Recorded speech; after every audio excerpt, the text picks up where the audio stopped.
Aujourd'hui, René Narté invite un petit groupe de vététistes pour une randonnée découverte. Il veut leur faire apprécier certains tronçons bien choisis des quelques 220 km de circuit qu'il a contribué à mettre en place au cœur des Corbières.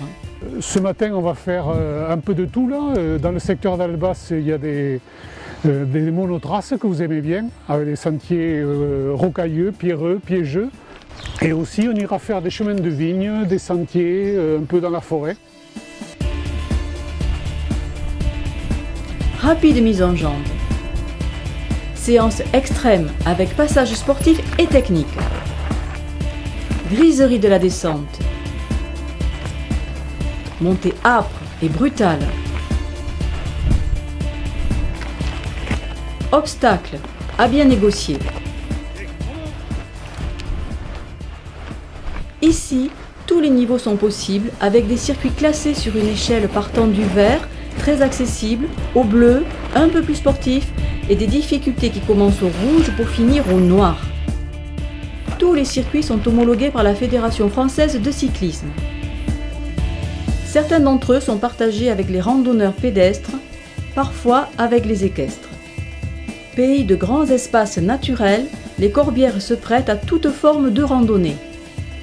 Ces paysages si particuliers ont été façonnés à l'ère tertiaire par la poussée des Pyrénées qui a provoqué un grand désordre géologique avec un enchevêtrement de reliefs tourmentés, parfois insolites. Une nature puissante, colorée, intense et sauvage qui vous prend au cœur. Pour les hommes, l'histoire fut tout aussi mouvementée. Il a fallu de l'opiniâtreté pour dompter la terre. Les grandes forteresses médiévales, perchées haut, que l'on rencontre ici et là, témoignent d'une volonté farouche à s'ancrer et vivre dans ce pays. Une combativité qui a perduré tout au long des siècles, avec une alternance de périodes prospères et d'autres plus sombres, comme celle de la croisade contre les Albigeois et l'hérésie cathare.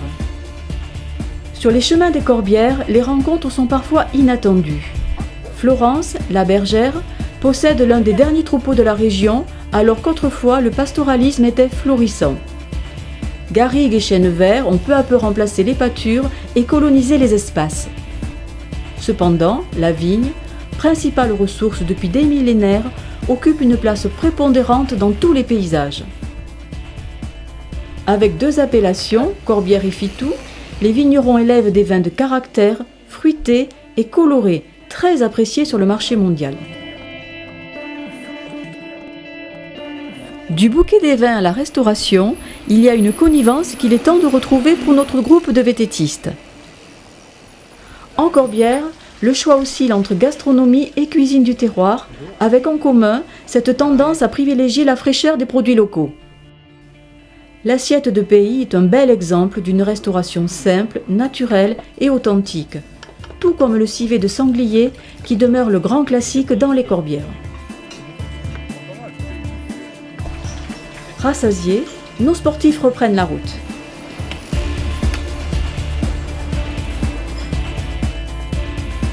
Les plus intrépides ont décidé de s'offrir une descente ébouriffante, avant de rentrer, conquis par la magie des Corbières et la richesse de ces circuits.